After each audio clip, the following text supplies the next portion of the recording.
It is being recorded. Everyone, it's being recorded. I don't know yet. Well, it's experimentally recorded. It's gonna get recorded to the cloud. I think I'll get an email once it's compiled, and then with any luck, I can redistribute that. I could also put it locally, and then we'll share it via Dropbox. No, but we should do this properly. So we have Nathaniel, we have Elizabeth, we have Tom, and we can get started. So it's being recorded. I'm sharing the screen. You're all muted. That's good. And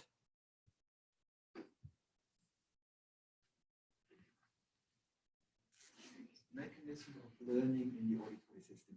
So all of the people who are online, thank you for joining. This is an experiment. It's the first Zoom meeting. Let's see how this works out. Especially the online people, please feel free to ask questions online. Maybe what we should do is, if everyone who's online and listening, try to just pretend to ask a question. Maybe just speak up and state your name. Say who you are and state your name so we can test the system. And do this randomly at a moment of your choice so we can see how this works. Hi, I'm Elizabeth. Next. Hello, I'm Nathaniel. Nathaniel, thank you. Yep. Elizabeth? Yes. Okay, good. All right. Coming from my computer, not from the loudspeaker. Wait, let's try this again. No, this is not going to work. Let's just use my computer. I think it's going to be fine. Anybody else here? I had Thomas. Did you say anything? No, yeah. Hello, I'm Thomas. Good. Very good. Yes, I think that seems to be working. So if there's any question, just do what you just did, and if I'm not responding, try to be persistent. Speak up and shout and make yourself known. All right. So this is the first attempt at a Zoom lecture. And maybe we should, before I get started, we should commiserate together on the new situation. I'm especially to the undergrads. I realize these are unusual times. I realize there's other things on your mind than neural mechanisms of learning in barn-owls in the auditory system. So my heart goes out to you. I know it sucks, but I think we should together make the best out of this. And maybe it's also a good time to reflect generally on priorities, right? And what's really important in life. And while I guess the two reasons why it's really annoying. Yes, hello, this is just somebody joined, right? Matthew? Hey, Matthew, welcome. While I think the two annoying things is one, it is just frustrating academically, right? You have to leave now. You the whole concept of being a student at Harvard is sort of being yanked out of you. Have to go home. You can't socialize. This is such an awful quality. Hello, yes. Barno. Oh, hi. It's Charlie. Matthew, Charlie. It's Matt. It's hey, Matthew. Matt. I was just complaining about the quality, but it's pretty good. Sound quality? Nah, it's just lagging a little bit, but I think yeah. Okay, good. Maybe mute your microphones. yeah, I can. Yeah, thank you. So I think that's probably the most annoying thing is that there's sort of a really existential, somewhat existential crisis. That your life as a Harvard student is sort of disrupted. But on the other hand, I think given the crisis that we are in right now, it's remarkable how well the system, how all of you cope with that. So I think we should try to make the best of it. And if you have any concerns, also people online, and you want to discuss how to move forward and whether we foresee any problems, then feel free to get in touch with me either via email, and we can Skype or Zoom, or talk to me in person if you're still in town. Again, I think we should try to make the best. With respect to the class, assignments, quizzes, papers, we'll manage. That should be the least of your worries. You've been doing great until now. I'm sure we will manage to continue this particular lecture in good ways. So I think that's not going to be a dramatic issue. Yes, if you, for this particular lecture, to the people online, if anything is problematic, either you can, technically, right, lag, quality of sound, let me know, right, what we can improve. One thing I'll do for future lectures is probably get a portable microphone and feed my my speech also directly into the screen, and that should improve. Other than that, I think we'll just have to operate the Zoom. From the online people or people in the room, any comments, questions about going forward? No? Yeah? Yes? Is section also just going to be? It's all going to be online. And I think we'll probably, I mean, Halle and Monica will become experts in Zoom, and then we'll just have online. And I think the good news, at least, is that there's probably not going to be any more pop quizzes, right? So there will not be any misses. So we'll be done with those. So section, yeah. That I don't know. I think that's really up to Harvard. Whether they will, I think they will. They're going to be online, and I don't know how they'll manage. Probably based on honor system, and you'll get email. I have no idea how they're going to do that. But, Harvard will work something out. How to do online exams. Good questions. Anything else? Anybody online? Okay. Right. So what I'm going to talk about today is mechanisms of learning in the auditory system, and it's one of the coolest model organisms we'll be discussing in the course of the lecture series. It's the barn owl, which is shown here, and there are at least two, maybe three reasons why the barn owl is probably the king of all model systems. The most important ones is just look at them.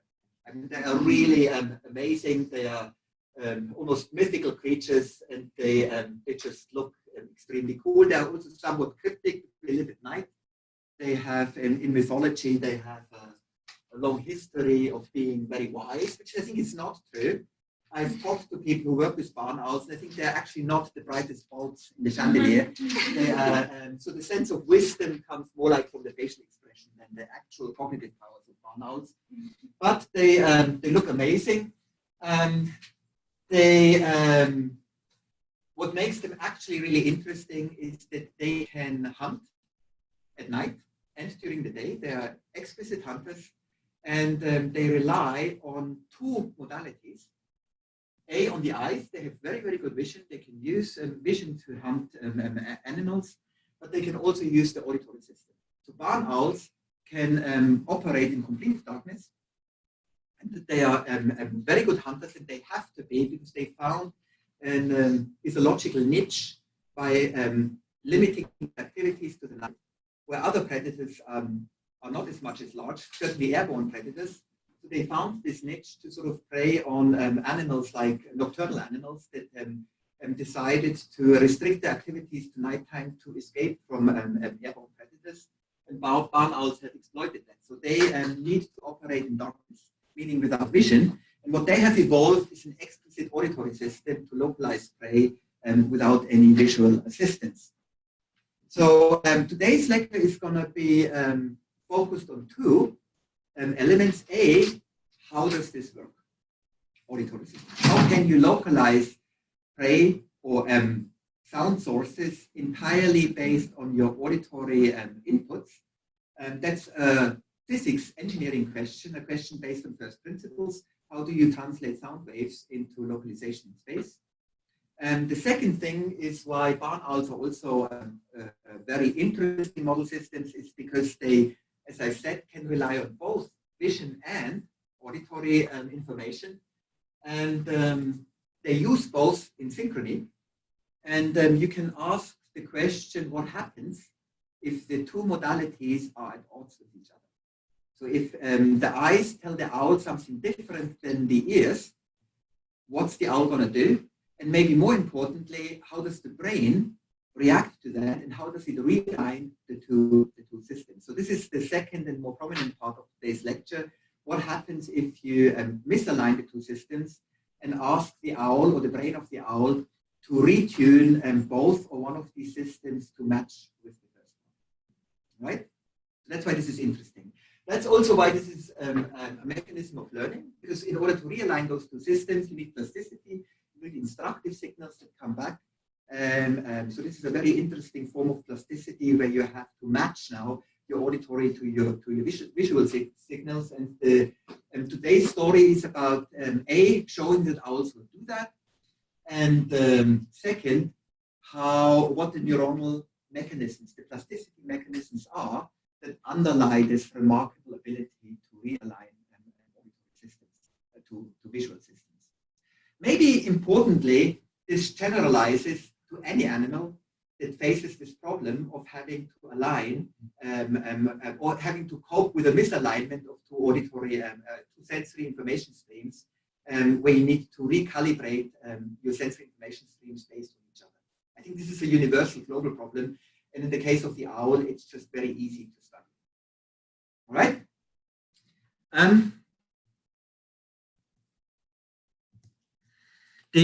So these are the main goals of today's lecture. Barn owls is a model system to study neural circuits underlying sound localization, multimodal integration, and multimodal plasticity, in this case visual and auditory. And now finally, we'll spend a few minutes on the role of development in multimodal plasticity and circuit organization. We'll briefly talk about critical periods and instructive signals. So it turns out that the baby owls are even better than adult owls at realigning these systems. So there's also an element of developmental plasticity and improved learning in youth. I have high hopes for all of you, also people online, because you're still young. So you should also be able to learn what I'm going to teach you in today's lecture. You're still young. I think today's lecture also beautifully feeds into this recurring theme about David Marr.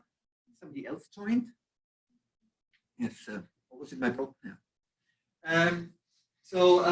In barn owls, I mean, maybe that's more like something you can think about at home or when you talk to each other, how today's lecture feeds into the three levels of understanding in terms of David Marr. So the first level would be, why do owls need to align, specifically owls need to align visual and auditory information. As I said at the beginning already, all animals need to do that because different sensory streams need to be recalibrated in order to do effective averaging. That would be sort of Marr level 1. Maybe also elements about why owls, in particular, what's special about owls, and it's this aspect of nocturnal hunting. Right? This is a niche that they found, an ecological niche, and in that particular case, they need to rely on auditory information even more so than other animals, because they also use it for navigating in the dark.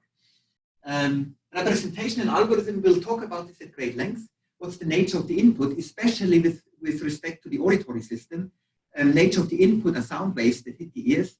How are they being translated algorithmically into an angle in azimuth and elevation? So this is a classic case of an algorithm, right, that's being used.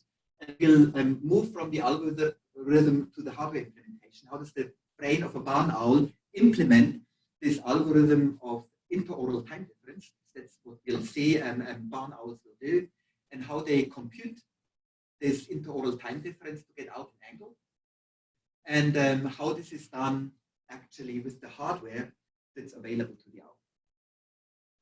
All right. in terms of circuit motif, this is already preempting the implementation of the auditory system of the barn owl. What you'll see is that the owl has encoded delay lines from the right ear to a central component and from the left ear to the central component. And these differential delay lines allow you to do an effective computation about time of arrival, left and right.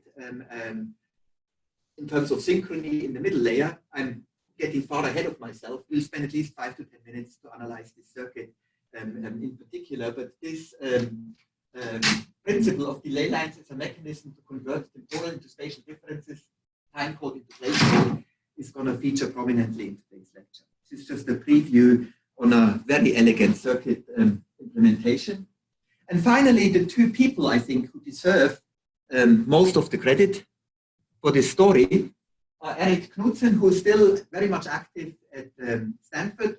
He actually made the lecture I'm giving to you today, so I should give credit. He gave this lecture, I think, 5 years ago here at Harvard. I just stole it from him with his permission. So he made all the slides, and he also is one of the driving forces underlying that story. That's Eric Knudsen. He's the one on the left. That is the owl. And this is Mark Konishi, who was Eric Knudsen's PhD advisor, who really originated the barn owl as a model system. He's still active in Berkeley. I think he might be emeritus by now, but he's one of the leaders in modern neuroscience. Not only did he establish the barn owl as a model system, I think also songbirds, and I think songbirds and barn owls as model systems for circuit neuroscience. The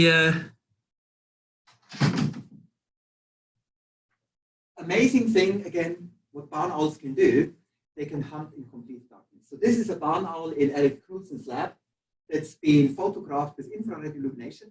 So it's pitch black dark, nobody can see anything. It's infrared, owls can't see in the infrared like us. And that owl is hunting a mouse. Again, with zero visual input, and you can see it's doing this very actively. The mouse is making noise. I think what they did, they put some parchment paper on the floor, such that the mouse was forced to rustle. And this is really a remarkable feat. Owls will do that only when they're familiar with the environment. That also makes sense, right? They will not fly in complete darkness when they don't know the environment, because they will crash into things. They're not bats. Bats can echolocate, and they have active sense of echolocation. Barn owls can't do that. They rely entirely on sound sources out in the world to locate. They also are actually the opposite of bats. In fact, they fly extremely quietly, such that the mouse doesn't hear them. So they emit no sound. They have specialized wings and feathers that allow them to fly extremely quietly. Again, I think because they don't want the mouse to hear them. All right. First topic of today's lecture is how do they do that? What is the MAR level 2 and MAR level 3? What's the algorithm they're using, and how is it implemented? All right. It's a very beautiful question in circuits neuroscience. It's a really hard problem. We can't do it. Most animals can't do it with that effectively. Barn owls can. How do they do that? MAR levels 1, I think we've covered that more or less. MAR levels 2 and 3. All right. So what's the nature of the input? One way you can do that is you put microphones in the ears of the owl, and you ask, what are the ears of an owl actually receiving when there's a mouse running over parchment paper? So that's the first thing. MAR level 2, you need to know what is the nature of the input, and you want to know this precisely and quantitatively. So what you do, you put microphones in the ears of owls, and you measure what they actually hear. All right? And this is exactly what I've been preaching for weeks now, is before you start dabbling with the brain, right, you define exactly what the algorithmic behavior of the animal is. And then what you find is you find this. So they put microphones in the ears of an owl, and then they just play blips of sound on a loudspeaker that's surrounding the owl. Loudspeaker is going up, right? And you record in the two microphones what you see. And in particular, what they are looking for is the interoral time difference. That's an important acronym, ITD, and an important word, because as it turns out, this is essential for the owls to localize the mouth, the interoral time difference, and you can measure that with those two microphones. Interoral time difference is the difference between the left ear and the right ear. It can be positive or can be negative. The arrival of this clip. And maybe we can stop already here briefly and speculate. I mean, I think the numbers are here already, but maybe you can't decipher them. But estimate back of the envelope, what is the interoral time difference between the left and the right ear? Let's say if the sound is coming from the right hand side. What's the interoral time difference between my right ear and my left ear? Yes, sir. So it depends on two things. All right, let's do this together. The time difference. Right? What's the time difference between a sound wave arriving here and here? What do I need to know? The space between the ears, that's right. Very good. What's the other thing I need to know? The location is over there. Speed of sound. Let's say if the speed of sound were 100 meters per second, I just make it easy for you, right? And the time interval between my two ears were 1 meter, then how long would it take? 100 meters per second, it's 1 meter. Yeah, 10 milliseconds, right? 10 milliseconds would be the interoral time difference. Turns out the speed of sound is more like 300 meters per second, right? So it would be 3 milliseconds. Yes, sir. And it turns out the distance between my ears is not 1 meter. It's more like 10 centimeters. Yes, sir. So now we are down to 300 microseconds. Yes. An owl has even a smaller head than me. So we are operating here at the order of magnitude of microseconds. 100 microseconds is the ballpark. It's the interoral time difference. In terms of neuroscience, when we think about neural implementation, why is this an issue? If you want a neural system to calculate interoral or time difference of 100 microseconds, what's sort of the ballpark time constant of neuronal signals? What's the width of an action potential? Milliseconds, right? So if you use millisecond signals to calculate microsecond differences, you have to do some tricks, right? This is not trivial. And the owl has solved it, and that's why this is interesting.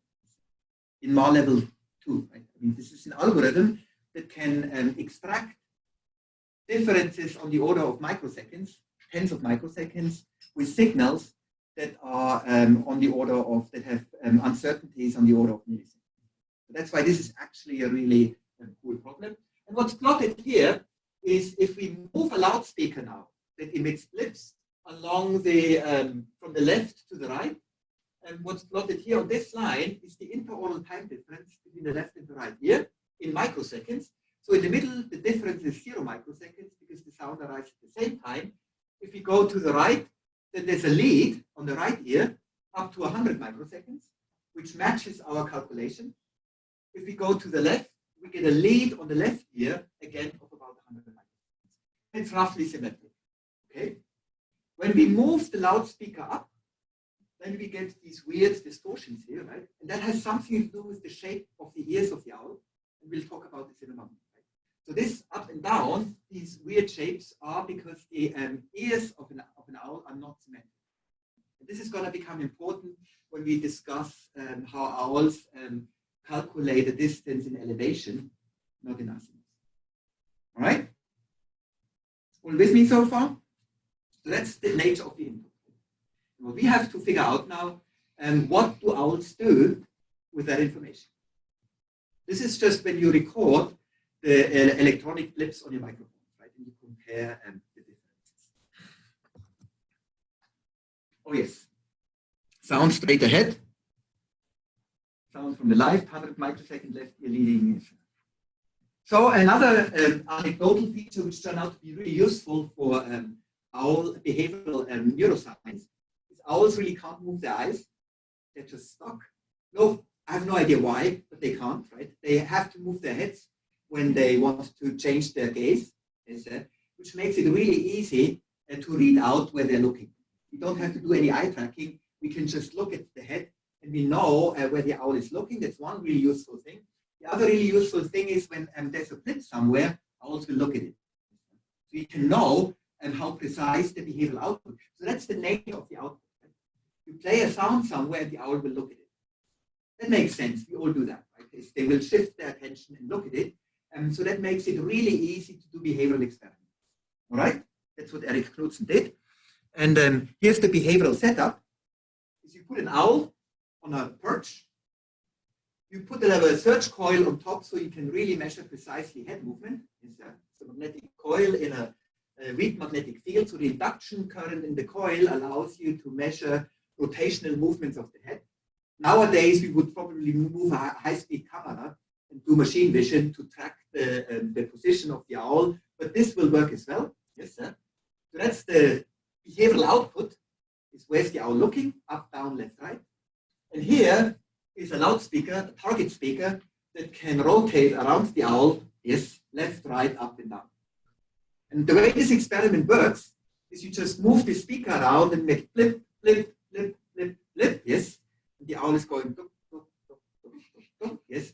And it can't cheat by moving its eyes. It can't move its eyes, right? It has to move its head, right? Nice, right? Really beautiful. Yes. It wants to be there. It's not tethered. It's actually really happy on that perch. I think it gets food there. I think they're also not only are they rather dumb. I don't want to be judgmental about owls. They're also kind of lazy, right? So they just it's voluntary. It might be tethered. I'm not sure, but they are just hanging out there. All right. Any questions from the online audience? Moving on. Are there really people online right now? Yeah. There are many people online, right? Cat doesn't. Huh? Wild. It's amazing how this works, right? So here is the outcome of this behavioral experiment, where you have the target where the owl is expected to look. Yes, sir. So you move your speaker to some random location, and then you can show that this is degrees up and down, this is degrees left and right. In this case, we are focusing on the center. And initially, let's just look at this red dot in the middle. This is the precision with which an owl will accurately look at the speaker. Maybe importantly, what I've showed you in the previous slide, you can repeat that in complete darkness. And these are the results. Right? But the owl can't see the speaker in complete darkness, and they accurately hone in on the speaker, even if you switch off the light and there's no light. That's also when the magnetic coil helps a little bit, because you don't need an infrared camera to watch the.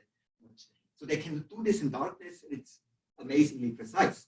What's shown here is the one set of data I will use to address how owls know whether to look up or down.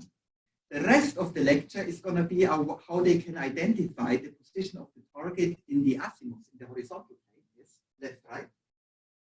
But of course, a real owl in real life can't just limit its search strategy to left, right. It also needs to know about up, down. And they use a different strategy for that. They don't use interoral time difference. They use amplitude difference between the two ears. So they ask which ear hears a louder sound. Yes, sir. And if one of the ears hears a louder sound than the other one, they assume they can calculate it's either up or down. Now that doesn't make any sense if the ears were symmetrical. And as it turns out, the ears of an owl are not symmetrical. They don't look like that. They look like that. So any barn owl researcher knows intimately this hand gesture, yes, because this is what signifies the position of the ears of an owl. One ear points up, the other ear points down. I'm not going to tell you which one. Yes, I'm telling you the results of this experiment. And when you pluck either the left ear or the right ear,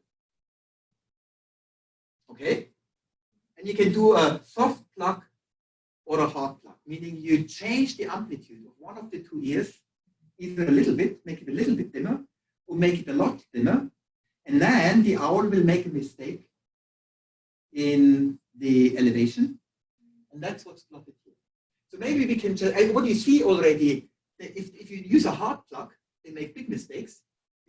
If you use a soft pluck, they make little mistakes. And if you pluck the right ear, they look, so if you pluck the right ear, they look down. If you pluck the left ear, they mistakenly look up.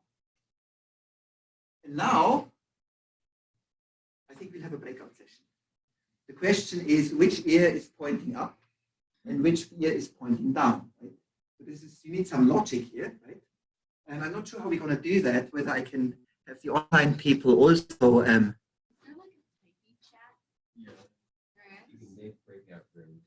Shall we try that? Or shall we? I'm not sure we're going to do this here. I think we still have time, but this is a technological challenge. I'm not gonna. I think this is too much for me right now. So you guys online, just think about it individually. Talk to yourselves. Yes. We can. Min? Can you do it, or do I have to do it? I have to see the participants. Yes. Oh, I see. So they can vote. All right. Are you all guys? Are you ready to vote? Yes. Okay. Then we can discuss this briefly here. I'll let you guys think about this. So again, for everyone. So how are we going to do this? I'll explain again the question, and then you all get to think for 10 or 20 seconds, including online, and then we'll all vote. Who thinks it's? So the question is, which ear is pointing up, and which ear is pointing down? If the left and the right ear. One is pointing up, the other one is pointing down. And all you have to do, so the question is going to be, is the left ear pointing up, whose favor is, or is the right ear pointing up, right? Who's in favor, yes or no? And again, what you see, if you pluck the left ear, the owl is looking up. So I guess the question is the left ear pointing up, or is it pointing down? So we ruminate on that. Also, you guys online, yes, you guys here, you ruminate. The question is the left ear pointing up or pointing down? And I'm gonna ask everyone online to now vote. So who is in, what are the choices, Min? Yes or no? Okay, so is the left ear pointing up? Please all vote either yes or no. So in the audience, is the left ear pointing up? Who is for yes? Who's for no? Very good. What's the online? Do I see that? I can't. Why can't I see it? Where are we supposed to see this voting? Sorry. Yeah. Are the participants also seeing the vote? So she can see. How do you visualize that? I think you have to click on participants. You can. Let me try this. Manage. I can manage participants here. Ah, you go up. You say manage participants, a few participants, and then you see the votes. Votes are looking good. Yes, sir. So it seems like everyone is in favor of no, meaning that the left ear is pointing down, which is correct. Yes, sir. You see, if the left ear is pointing down, if it's silent in the left ear, that means the sound source, it's silent in the left ear because the sound source is up. And so that's what the owl is thinking, and you can fool the owl. And I think that's actually a beautiful experiment that tells us which algorithms they're using, and it actually is aligned with the pointiness of the ears, so all of this makes sense. So in order to get an elevation, owls are using amplitude difference. They're using interoral time difference to get at the horizontal deviations. It's also a clever trick of owls to separate with just two detectors these 4 degrees of freedom. So that's how they separate horizontal and in an owl it's very clear how this is done. Since the first question, how they separate, how they get this interoral time difference figured out, is harder computationally, right? For amplitude differences, they just have to compare rate codes. You have high firing in the right ear, low firing in the left ear. You just have to subtract two firing rates, and Bob's your uncle, right? We know how to do that. But how do you get 100 microseconds difference into a spatial map? Yes? I think they're better at horizontal than they are at elevation.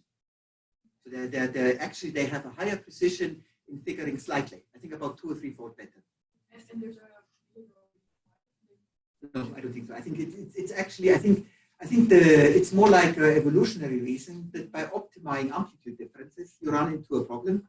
Also, pointing your ears in different directions is messy, right? That's not precise, right? It's, in figuring out these amplitude differences, that depends on many things. So there's a limit how you can optimize the system. I mean, you probably need much bigger ears, and they get in the way of flying and stuff like that. So like bats can do that. For time difference, you can deal with that with neuronal mechanisms. So with neuronal numbers and delay lines. Yes, so I think the owl has a really big head, right? So you can cram neurons in that can do that, and they've optimized both of them. And I think that the neuronal optimization, I think, got them further than the ear pointy optimization. I mean, I'm speculating a little bit, like whenever you talk about evolution. Again, questions from the audience, just try it out. We are still in an experimental phase here. But Kat would be thrilled if suddenly there are signs of life from you guys. I think she still doesn't believe that you're online.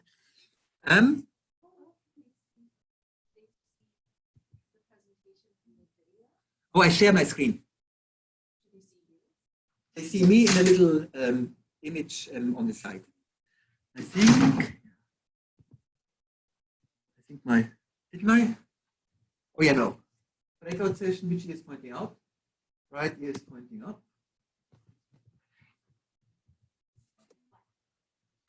All right. Now we get back to interoral time difference. So what you can do now is not use microphones in the ear of the owl, in the ears of the owl, but you use loudspeakers. You put now loudspeakers, like headphones. Headphones on the owls, and now you can not play a sound, but you can precisely time the arrival of the two sounds with electronics. It's not hard. So what we do, we send to the right ear a sound source. This can be white noise, right? A blip or a rumbling, and the left ear just has an ongoing disparity. It's just shifted, say, by 50 microseconds with respect to the right. It's easy to do with electronics, right? I mean, like gaming industry, they operate on the basis of nanoseconds now, right? Microseconds is a piece of cake. This is not a problem to change the interoral time difference. In fact, I think in modern gaming headphones, right, use this as well. When they want to give you the illusion of a sound source moving around, not only do they change the amplitude, they also change the time disparity here. So, which is much easier than time of flight detections, right? So this is really a piece of cake, and that's being used in nowadays in gaming headphones and loudspeakers. So that's easy to do. So you just put the owl into a virtual auditory environment, yes, sir. And then you can ask again, how well are they performing? Because we know what the behavioral readout is, right? You just send two sound sources, left and right ear, and you move the disparity between the two sound sources, yes, sir. And you ask which way is the owl looking. And that's the data here, right? It looks noisy, but look at the x-axis here, right? This is microseconds, right? So they can detect microseconds and turn it into behavioral readout. Differences in microseconds and turn it into the accurate behavior readout here, right? It's, and where they're just looking and looking, and that's the experiment. Is where now the nature of the input is a controlled interoral time difference, and so in a way that's the behavior. It's easy to study in the lab, and now we can ask about. So that's the algorithm, right? They calculate the difference between the two sound sources, disparity. Now we can ask where in the brain and how in the brain is this calculated, and how is it being read out to induce correct. That's the question. And this is what Eric Knudsen figured out. I think Marco Konishi is actually the one who figured out the circuitry underlying this interoral time difference. What Eric Knudsen did then is ask, how does this interface with visual information? So now we'll first look at this the Marco Konishi story, and what he. So here's the brain of the owl. This is the cranial nerve number 8 that's coming from the ears, also in your heads here. So ear information is coming here. Nucleus angularis is one of the relay stations for auditory information that's being straight relayed up for amplitude comparisons for elevation. Yes, sir. And here is where shit gets really interesting, right? And there's another collateral here that sends now auditory information to two nuclei, nucleus laminaris. Right? This is where the interoral comparison, the time comparison, is happening. This is based on anatomy. This is the first region here in the nucleus laminaris where information from both ears comes together. It's the first time where you can, in principle, calculate interoral time. That's where they were looking, and also that's where they found the neuronal representation of turning an interoral time difference into a spatial map. So what you want is you want to send in different times of action potentials, and what should come out is, depending on the time difference, you want to fire different neuronal populations, right? For the leftmost, means minus 100 microseconds, you want one neuron to fire, minus 90, minus 80, minus 70, here's the 0, and then you get plus 10, plus 10. Is that clear, right? So you want to turn this interoral time difference into a spatial map. The spatial map doesn't have to be organized spatially in the brain, but it needs to be assigned to different locations in space. As it happens in this case, it is also aligned in the space of the brain of the owl, which makes sense because visual information, and we'll talk about this later, is also aligned spatially. Yes, sir. This all will upstream of the inferior colliculus is the optic tectum, is the colliculus, the superior colliculus of the owl, and this is where both information streams come together. Yes. The visual directly from the retina and the auditory via the inferior colliculus, and there they need to be aligned, and there it's actually useful if you conserve the spatial mapping, right, such that you can align the two maps, right? The real question is how do you turn a time difference into a spatial map? And that seems to be happening here. And one of the major clues is already those two arrows here. So the axons from the contralateral side go up. The axons from the ipsilateral side come down. This is weird. So they actually come from other sides, and they innervate neurons here, coming from opposite sides, the left and the right ear. And as you learn, probably in the next slide, there's a really good reason for that. With the question of turning an interoral time difference, a time difference between spikes left and right, into a spatial map. Right? So that's the tension mounts in the nucleus laminaris. Right? So here is the model, how this works, and I'll explain this. We'll spend a few minutes on that. Why this structure here is turning a time difference into a spatial map, where differences in 10 or 20 microseconds in the right and left spike train get turned into assignment of different neuronal populations. So A would be left input leading, left ear leading. E would be right ear leading. I'll explain why in a moment. But that's the trick, right? Here we have a mapping of neurons that fire depending on where does the sound arrive first. And that actually turns out to be the case. Here is the ipsilateral, the contralateral projection. This is just real data from an owl. And here is the ipsilateral coming back. So one is coming from this direction, the other one is coming from this direction. It really actually looks like that. This is Marco Konishi's work. And maybe we should think about this, why this works. So let's assume the sound source is on the left-hand side. Sound source is on the left-hand side. So these action potentials arrive 100 microseconds before these action potentials. If we assume that the axon length here is the same, and I think the owl went to great length during evolution to make sure the behavioral length is similar, left and right, then what you'll see is if these guys are getting a head start, actually let's start when the sound source is straight ahead. And they both run at the same time. They start at the same time.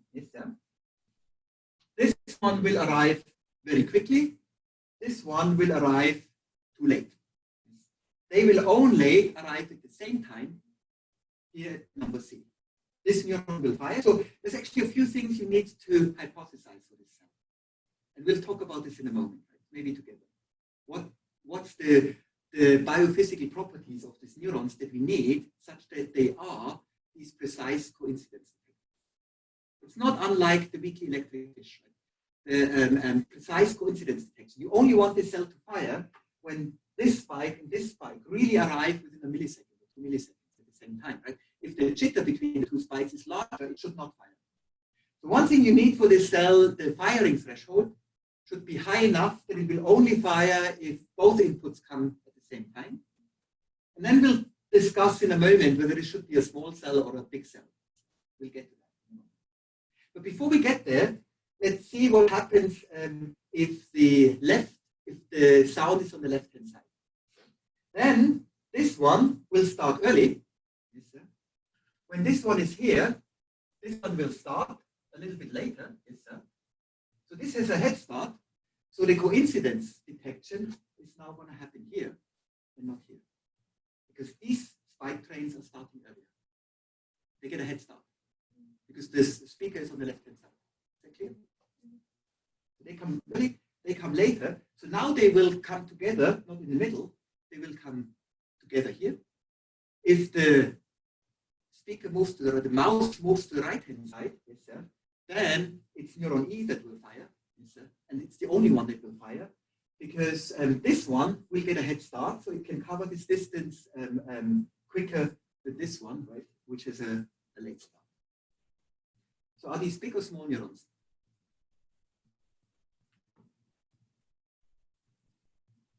Again, you only want it to fire when they come together within a millisecond jitter. If they are a millisecond apart from each other, for 2 milliseconds, you don't want the neuron to fire. So the integration time constant of this neuron should be very fast. Millisecond or microsecond? 100 microseconds. It is on the order of 100 microseconds. Right? So you want very fast integration time constant. So this is a neuron that should extremely quickly go up when an input comes and extremely quickly come down again. Yes. So is this a big or a small neuron? Huh? Also, online people, you feel free to shout. Big or small? Shall we have them vote? We'll have another vote. So whoever is in favor of big, raise your hands and vote. Favor of big. Who's in favor of small? Please all vote.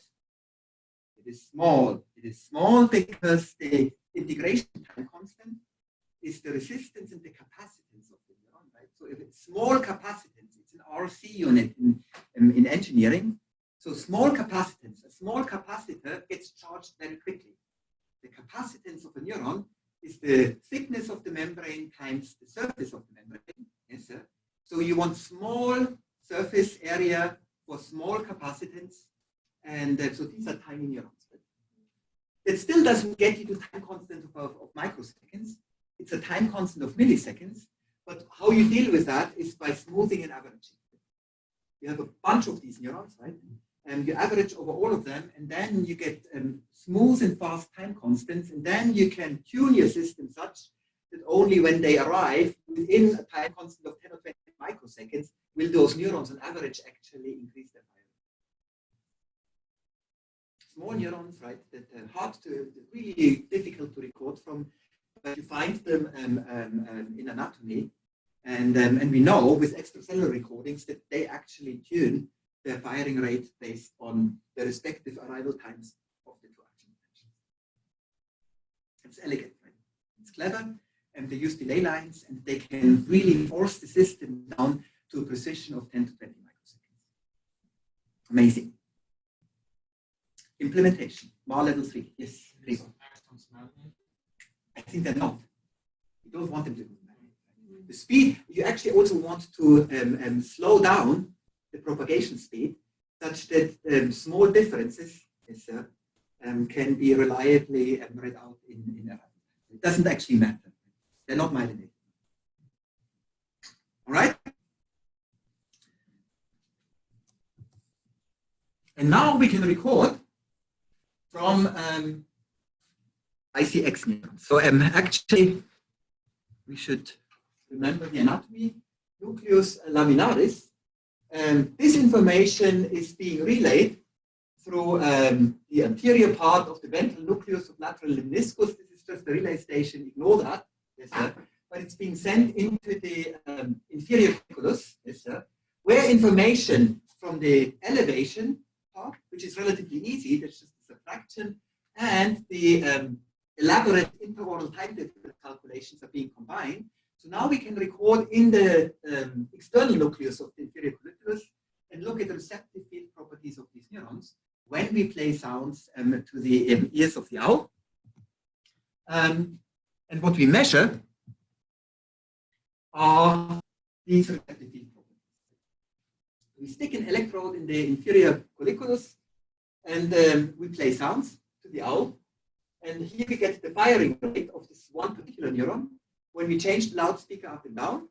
And I think this was somebody's question about respective resolution in elevation and width, right? And what you see already is that the resolution in elevation is much better, much worse than the resolution in X and Y, right? So these neurons have fine-tuned receptive field properties. They fire only when the loudspeaker is exactly in this position, right? This is a neuron that's tuned to the loudspeaker being straight ahead, and it's sitting here. And here are a bunch of other neurons that you can record from, right? Where you sink your electrode through the external nucleus of the inferior colliculus. See is two things, right? Elevation and azimuth, right? That these neurons are not just tuned very much like this one. They have relatively precise tuning for auditory space. They're also arranged in a spatial map in the external colliculus. So they sit. Then if you look where these neurons are sitting in the external nucleus of the inferior colliculus, they sit where the loudspeaker is sitting in external space, right? There is still, if you want, a retinotopic or an audiotopic map that maps a position in auditory space onto a position in the external nucleus of the inferior colliculus. So this map, which again one should emphasize, for visual systems, for the retina, this is really easy to do, right? Because the spatial mapping is done by the lens onto the retina, and all the brain needs to do is preserve that. Right? This is not difficult to wire up. Here, it requires some seriously heavy lifting through neuronal computations, right? Because auditory space doesn't map naturally into brain space, but it's happening. And the reason why this needs to be spaced out like that, why it needs to be mapped like that, will come in the next slides. It has to do with aligning this map, this auditory map, to the visual map that we'll talk about later. The trivial visual map that comes from the eyes. it is a 2D map, that's correct. It's over the surface of the nucleus. What happens if the sound is presented behind the owl? You can fool it. So If it thinks it's actually. I think there's some degeneracy, right? Because on this line, right? Actually, I think those 2 points are not distinguishable, right? For elevation and for, I think there's some additional aspects that go in, right? Because if it's behind the owl, yeah, so behind and in front is in this map is not hard to see. Yeah. I mean, would it matter? It could just turn its head around. It would, I think the reason why the owl, Right. it's wouldn't need updating. to, it could just. Yeah, no, but if it doesn't know, if it's ambiguous, right? It matters whether the mouse is here or here, right? Because in one case it needs to go forward. I think what owls do actually, they turn their heads a little bit and reorient. We do that. We do the same thing, right? And there is some real ambiguity about in front or in back with auditory information alone. And the way we resolve this ambiguity is by moving, which resolves this ambiguity. So now if we engineer two sounds that are exactly the same but on different sides, and so probably they would come one at say neuron A and one at Oh neuron yeah, E. so this would be like those two, for example. Right, like let's say exactly the yeah. I mean, this is left and this is right. Okay. Then you get one neuron fires for the left sound, Yeah. this neuron fires for the right sound. Right, but if they come at exactly the same time, so would there be Oh, an no. averaging, or? Well, they wouldn't, right? If the sounds are, they wouldn't come. This sound will come earlier than this sound, right? To the right here. Right, exactly. But then one would activate the first neuron of the diagram, right? And one would activate the last neuron. That's right. Exactly at the same time. Yeah. Oh. Well, I don't know. The timing of the spikes is completely Okay. smeared out over the timing of the sound arrival. Right? The sounds arrive in 50 microseconds. During that time, the two spikes happening within a millisecond. Right? I mean, so that's actually completely lost. This is turned into a rate code. Right? The temporal code that's arriving along the axons is being turned into a rate code in these neurons. So the temporal information is completely lost after you've reached the nucleus laminaris where the two axons. Which is a good point. So this is actually a nice example where a temporal code is as early as possible turned into a rate code, right? Where now the rest of the owl only cares about which neuron fires at a high rate. Good question. We're doing good, right? I have 15 minutes, right? So here's just another interesting tidbit. This is the external nucleus here. And the central nucleus of the inferior colliculus actually does a Fourier transformation. There's a Fourier integration. So there are different layers in the central nucleus that are responsible for different frequencies. So there's a frequency mapping from 4 kilohertz to 8 kilohertz here. And the external nucleus just integrates over all of them. So this deals with the fact that if the owl actually experiences sounds at different levels, pitches, right, that they get analyzed here in different layers, and the external nucleus averages over all of them and maps them into the spatial map for interoral time difference. And the external nucleus sends it on directly, one-to-one, into the optic tectum. Optic tectum is called optic tectum for a reason, right? Because it's using optics, namely the optics of the eyes. This is the visual area. This is a highly visual area, right? And this is a auditory area. But they send information forward. So what about learning? What happens if we misalign the two systems? The way we do that, we put goggles on baby owls, and we put goggles on juvenile or adult owls. And again, the question might be, did we force the goggles on the owls? No, they actually really like wearing them. They think it's cool, and I agree. They look really badass with these goggles, and so they don't mind. They actually like it. And they, what we do with the goggles is we shift the visual scene by 20 degrees. That's what they do. If I do that with you guys, you will be slightly annoyed for about a minute or two, and then you'll be fine. So it just means that when you're pointing to something, initially you point here. Here's my finger. I'm asked to point at that, and initially I will go like that. and then within 20 seconds I can correct for that, then henceforth I'll be fine. But it's not a problem, it's fine, right? But the visual system and the auditory system are now misaligned by 20 degrees. Really cool. So let's ask at the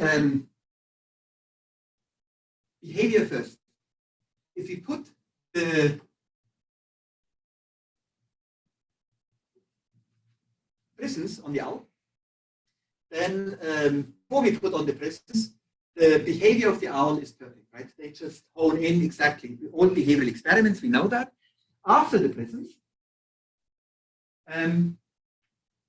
we see that. This is actually remarkable. It means that the owl now can instantly, this is what I've talked about a little bit before, right? When I put prisms on the owl, right, then they will instantly correct their head motion to now focus on the target with the prisms, right? The head motion here is offset by 20 degrees. They're not going to go straight. When they now ask to look at the loudspeaker using vision, they go like that, right? They look here, but the prisms will recenter it onto the retina. So they will, within a few seconds, it's not invisible here, right? They can now align their heads perfectly to bring the loudspeaker again into the focus, the fovea of the eyes. They deal with the prisms perfectly, what visual information is concerned. One day of wearing prisms, right? You can see already a trend here, right? The auditory information, right? They're still aligning their head to center on the loudspeaker when you switch off the light, right? But they're already biasing it a little bit. So they're not looking straight ahead. When closed eyes, loudspeaker is here, they're already going a little bit like that. So they're trying already to align a little bit the head direction such that the head position now tries to match the auditory with the visual information. Yes, sir. So here's what this looks like. The owl is now looking to the side, right? The squeak is coming from here. Yes, sir. And the owl is looking here, but initially it's going in the wrong direction. And if you wait 42 days, you'll see they've perfectly compensated. Basically what this owl is doing now, when it's flying, hunting, doing anything, it's not flying straight, it's flying like this, right? The whole body posture is now aligned to compensate for the prisms, right? Which means that the interoral time difference for the ears is now shifted by 20 minutes. So now the question is, what happens in the brain? So if I remove the prisms, visual information flips back instantly within a few seconds, right? Auditory information stays. So they have now, when they're confused now with the two. And the topics now, remaining topics is if we look in the brain, right? What is happening here? What are the neural correlates of this learning? And as previously explained, this is presumably happening in this external nucleus inferior colliculus, where we have the receptive fields of these neurons, where it's right here, where the oh, sorry. No, I'm jumping ahead of myself. You're looking in the optic. Actually, look everywhere. Like Knudsen. This is Eric Knudsen's work. So you look at receptive field properties in the purely auditory area and in the optic tectum. And this is the most interesting one because that's where the mismatch is happening. That's where the visual receptive field and the auditory receptive fields now are not aligned with each other. This is where you're looking. And that's here, that's the optic tectum of the owl. It's down here. It's conveniently on the surface. It has a spatial map. And here's a receptive field now in the optic tectum, where you have the auditory receptive field that you know already. It's been measured as previously in the inferior colliculus. And on top of that, you have a visual receptive field that's usually aligned with the auditory receptive field in the optic. If we put prisms on, what will happen is the visual will jump 20 degrees as shown here. Yes. And after 8 weeks of experience, the auditory receptive field is going to shift slowly over. And the next thing, I'll show you a movie of that, of the electrophysiological recording, that is really mind-boggling. So this is the interoral time difference tuning of an optic tectum neuron, a multimodal neuron, before the presence. Right? It has this receptive field, yes, sir, it's aligned to, in this case, maybe minus 10 degrees. And now we see what happens to this receptive field when we keep recording from the same neuron over 8 weeks. Yes, after we put the prism on. Watch this. This is learning in action. So this neuron in the optic tectum is changing its receptive field properties over the course of 8 weeks, slowly. And you saw how it was changing, right? Initially, it was tuned to 0 degrees. And then, let's just play this movie.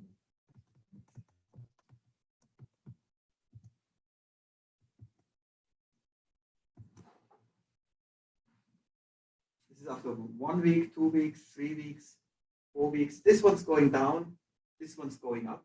So this neuron is learning to readjust its auditory receptive field to the visual receptive field. So clearly the instructive signal must be visual, where there's a visual information that's telling this auditory neuron, the auditory inputs, to please change your tuning properties. And wouldn't it be amazing if we would know what's actually going on? And that's exactly what's coming in the next 5 minutes. What's the instructive signal, and what is actually changing to generate this remarkable plasticity, this learning to readjust auditory receptive field back to the visual receptive field. I mean, I think this is one of the most elegant and satisfying stories in circuit neuroscience. Not only that is happening. Right? I mean, first of all, that owls can do that, right? That they can have this precise ability to localize sound, that they can, with some effort, not effortlessly, readjust, retune the auditory system to match the visual system. And here we see a neuron in action while it's doing this. And now we want to know what actually is changing. First of all, there's some data. Yes, this is before presence. This is the azimuth of the visual receptive field. This is the best interoral time difference. And after prison experiments, we see that all of these neurons shift their auditory receptive field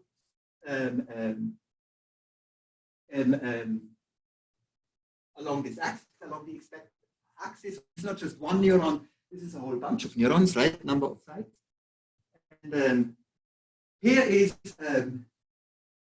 back to this wiring diagram, right? Is how are we getting a neuron in the optic tectum that's responding to a stimulus straight ahead to now not respond to 0 degrees, let's say to 50 microseconds, right? To an offset of 20 degrees. So we want this neuron now in the optic tectum not to respond to this pathway, but we want to respond to this pathway. And I think you can see already how one might do that, right? Is we would just rewire the axons that come in here, if we would just send them up here, right? That would be one way how to do that. And indeed, so that's a hypothesis, right? And what you can do is you can ask, is this actually happening over the course of this 8 weeks? That we are taking these axons here and just rewire them over here. And this is just was shown to be the case with tracing. Right? You can inject traces into the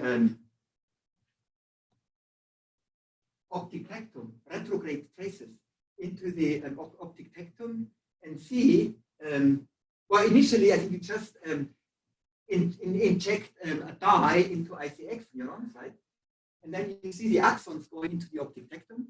And then you want to know over the course of this learning experiments, yeah, is this changing? So you inject the dye here, you see where these neurons are going, and now you ask, are they changing their axonal terminals over learning? Does this look different in an owl that was wearing prisms for 8 weeks? And of course, I mean, we wouldn't show that, right? That's what's happening in an owl that was wearing prisms. What's also interesting, it's those terminals are still there.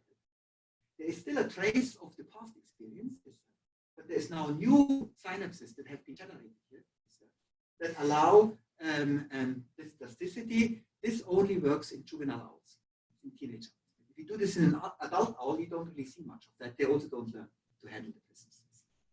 But we'll get to that at the very end. Also, the two papers you're going to read and discuss in more detail. And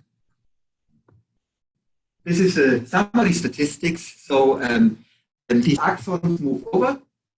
Here's a cartoon. And the final question, and that took Eric Knudsen's 10 or 12 years to figure out what's the instructive signal that tells these axons to move over there. There needs to be a signal, right? A mismatch signal. And once you put the distance on, that tells the axons to move over there. And this has to come from the optic tectum.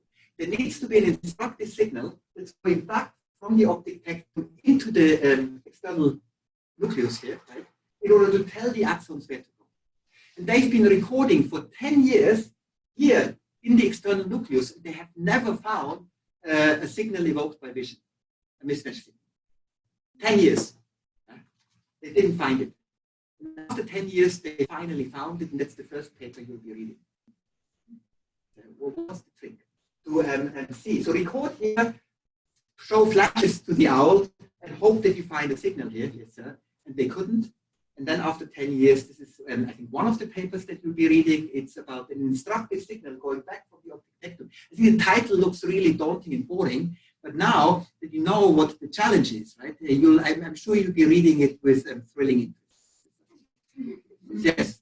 So are the axons that are being wired from the central from the, that's right. They're going from central nucleus to external nucleus. And those are the ones that are changing, not to the optic tectum. Optic tectum, nothing changes, right? So all the learning is happening purely in the auditory system. The optic tectum is just sending instructive signals back to the inferior colliculus, which is dealing with auditory information. Very good question.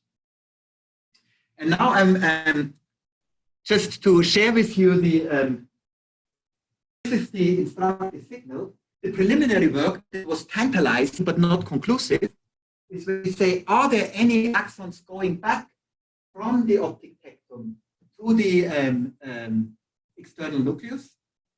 And what you do is a retrograde tracer. Right? You inject a retrograde tracer here and see, are there any neurons here? Is there any neuron that's going back? And yes, there are. Yeah, here they are, right? They are optic tectum, the ICX neurons. They exist. They are spatially mapped with different colors, so they exist, but you can't find them electrophysiologically. And even if you lesion the optic tectum in spatially defined ways, you can prevent the owls from learning. So you can even put a lesion in the optic tectum, and then they won't adapt to the prism change in a spatially specific manner. This was a lesion experiment that's shown here. It's also suggestive but not conclusive, right? It all pointed into the direction there must be some teaching signal going from the optic tectum to the ICX that teaches the axons to change their way. And this is where they were struggling for 10 years to find the signal. And the paper here is gated visual input to the central auditory system. Science paper, almost 18 years old, absolute classic. This looks like really boring, but the gated visual input to the central auditory system is exactly this instructive signal from the optic tectum to the central auditory system that tells these axons to rewire. They've uncovered it. They even found, they show it's a mismatch signal. And I give it away. I'll tell you already what it was. The trick was they had to block inhibition. They had to reduce inhibition in the optic tectum to unveil the signal. So if you put an inhibitory blocker in the optic tectum, batteries running. It's good. Just means we are finishing up now. Right? Why they needed this inhibitory blocker, right? To relieve it from inhibition is because in all these experiments, the owls needed to be anesthetized. You can't do these electric recordings in a way, owls, The reason is because they always need to move their heads because they can't move their eyes. Yes, sir. And they move their heads really quickly, such that the brain sloshes around inside of the skull. Yes, sir.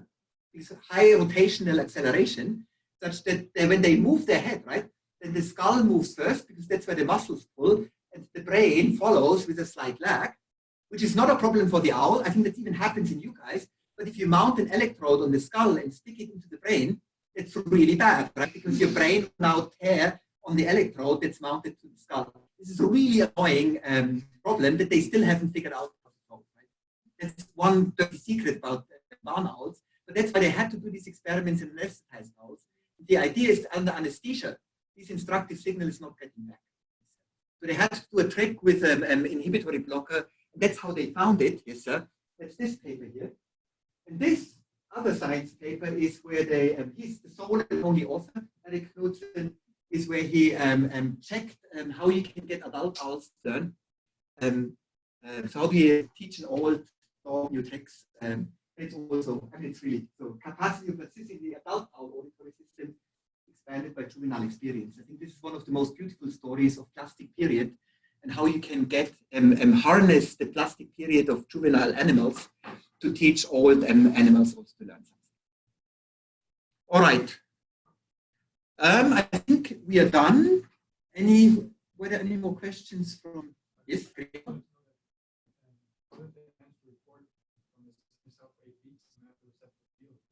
Oh, we extracellular. But still, Yeah. the owl moves its head all the time and the brain moves different. So I don't know. I was amazed when you showed it, that it was even possible to like report the same talk rate.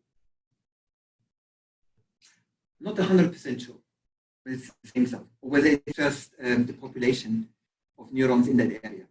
It doesn't have to be. I mean, right, Gregor, I'm not sure. It doesn't have to be the same cell because all the cells in that area do the same shit, right? So you can just go back and maybe it's the population average, or it's a representative cell every time from the same area. I think that's a good point. All right. So thank you, everybody here.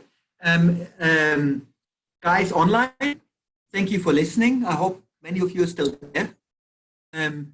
Now's your chance. If you have any questions, speak up. It's really disconcerting. No questions, but thank you. Thank you very much. At least it was a time of life here, sir. Okay. Same here. All right. Thank you very much. And I'll see you all in 2 weeks, right? Is next week spring break already? Or? Yeah. Yes. And then, yeah, so thanks for listening. Email me if you have questions or want to talk about these things in detail. Also email me when you want to talk about how getting kicked out of campus sucks and how we're gonna finish the rest of the semester. All right. Thank you. so much. All right. Thank you, Florian. Thank you. Have a good break. Yes. Thank you. Take care, Florian. Bye. Bye. We'll change this. I'm still meeting. I'll first stop recording. I think this is all recorded as well. I just don't know how to stop the recording. Move your mouse up to the top. Pause, share. Over to more. Where? More. More, and then stop recording. Yes.